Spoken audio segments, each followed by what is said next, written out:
हो गर्दा उड़वली पाड़िया के सारा गैया हो। साली बवाली लेके आइल बाड़ी भैया हो गर्दा उड़वली पाड़िया के सारा गैया। केहू के कताटे गिट्टी केहू मारताटे सिटी घरावा के बढ़ल परेशानिया हो। जहिया से आइल लला मुनिया ये दादा भौजी के छोटा की बहिनिया हो। जहिया से आइल लला मुनिया ये दादा।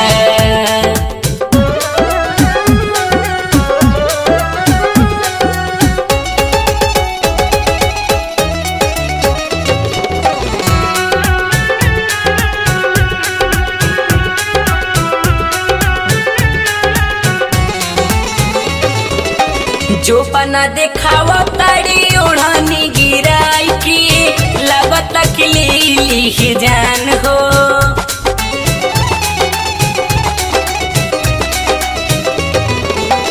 सबके मिजाज सनकावा ताड़ी गोरिया खोली के देखावेली दुकान हो। की करना मनवा डोली कैसे ना केहू बोली जब देखी ऐसन चढ़ल जवनिया हो। जहिया से आइल लला मुनिया ये दादा भौजी के छोटा की बहिनिया हो। जहिया से आइल लला मुनिया ये दादा भौजी के छोटा की बहिनिया हो। जहिया से आइल लला मुनिया ये दादा।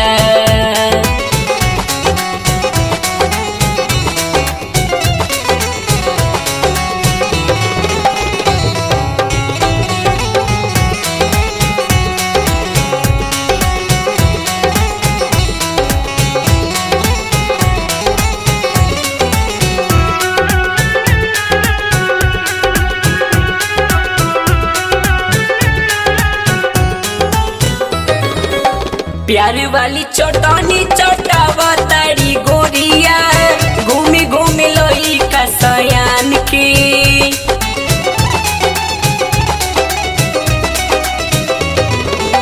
खाली मोनी सब के जिया छछनावेली छुए नहीं देली समान के।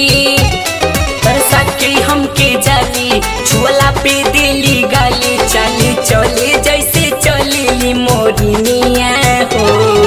जहिया से आइल लला मुनिया ये दादा भौजी के छोटा की बहिनिया हो। जहिया से आइल लला मुनिया ये दादा भौजी के छोटा की बहिनिया हो। जहिया से आइल लला मुनिया